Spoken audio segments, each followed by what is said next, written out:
জমে উঠেছে ঢাকা বিশ্ববিদ্যালয় কেন্দ্রীয় ছাত্র সংসদ ডাকসু ও হল সংসদ নির্বাচন।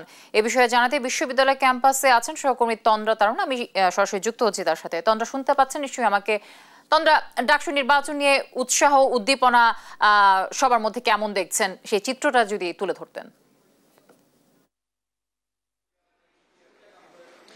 জ্যোতি, প্রথমে যদি বলি যে ডাকসু নির্বাচনের কিন্তু আর মাত্র কয়েকদিনই বাকি, এবং আজকে কিন্তু যদি আমি বলি যে আজকে কিন্তু শেষ জুমাবার ছিল, এবং সকাল থেকেও যদি ডাকসু নির্বাচন নিয়ে প্রচারণার কথা যদি বলি পুরো ক্যাম্পাস জুড়ে, সেটি থাকলেও অন্যান্য দিনের তুলনায় কিছুটা হলেও আজকে ধীর গতিতে ছিল। তবে জুমাবার যেহেতু ছিল এবং জুমার নামাজের পরপরই কিন্তু আবারও বলা যায় যে একদম জোরতোর করে বা তড়িঘড়ি করে কিন্তু আবার প্রচারণা শুরু হয়ে গিয়েছে, এবং ভিপি প্রার্থী থেকে শুরু করে জিএস প্রার্থী যারা রয়েছেন তারাও কিন্তু আবার নামাজের পরপরই ক্যাম্পাসে যে শিক্ষার্থী যারা রয়েছেন তাদের সাথে কিন্তু তারা কুশল বিনিময় করছেন, এবং তারা তাদের যে লিফলেট আছে সেটি বিতরণও করছেন। এবং পাশাপাশি যদি আমি বলি যে তারা কিন্তু নামাজের পরপরই দেখা গেছে যে তারা প্রত্যেক করছেন, এই পাশাপাশি নিজেদের যেন তাদেরকে ভোট দেওয়া হয় সে ব্যাপারটাও কিন্তু তারা বারবার বলছে, এবং বিভিন্ন কৌশলে নানা কৌশল কিন্তু তারা অবলম্বন করছেন, এবং বিভিন্নভাবে কিন্তু তারা তাদের প্রচারণা যেটি আছে সেটি কিন্তু তারা চালিয়ে যাচ্ছে, এবং সেটি এখন পর্যন্ত অব্যাহত রয়েছে।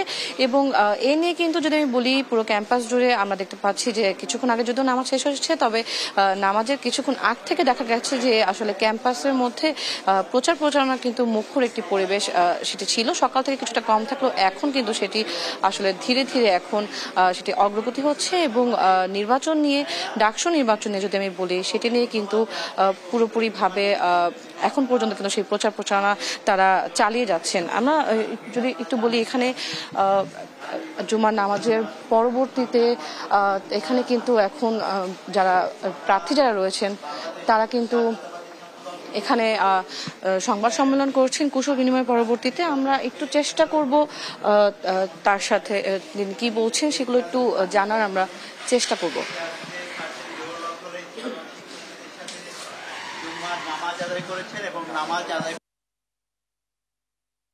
আমরা যে প্রতিশ্রুতিগুলো দিয়েছি, এবং আমরা ঢাকা বিশ্ববিদ্যালয়ের প্রতিটি শিক্ষার্থীদের জন্য শুধু প্রতিশ্রুতি নয়, আমরা যে প্রতিজ্ঞাতে আবদ্ধ হয়েছি সেই প্রতিজ্ঞাগুলো নিয়ে আমাদের ইশতেহার নিয়ে আজকে আমরা সার্জেন্ট জহুরুল হক হলের শিক্ষার্থীদের সাথে নামাজ পরবর্তী সময়ে আমরা আমাদের প্রচারণা কার্যক্রম চালাচ্ছি।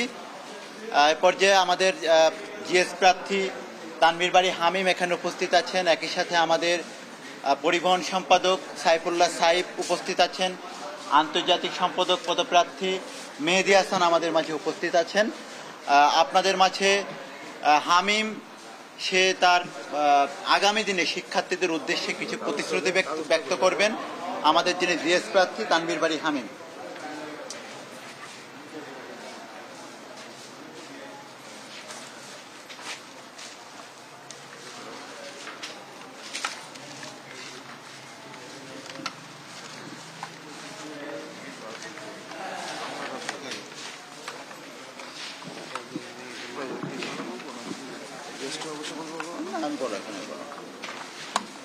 বিসমিল্লাহির রহমানির রহিম।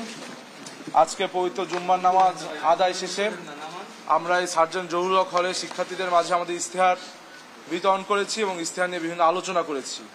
এবং পূর্বেও কিন্তু আমরা কয়েকদিন পূর্বে এই সার্জেন্ট জহুরুল হক হলের ক্যান্টিনে গিয়েছি, শিক্ষার্থীদের সাথে কথা বলেছি। আমরা আমাদের ইশতেহার প্রকাশের পূর্বেই তাদের বিভিন্ন মতামতকে আমরা গ্রহণ করেছি, ধারণ করেছি, এবং সেখান থেকে সকল শিক্ষার্থীর সাথে কথা বলে আমরা আমাদের একটি ইশতেহার প্রকাশ করেছিলাম 10টি পয়েন্ট সম্বলিত।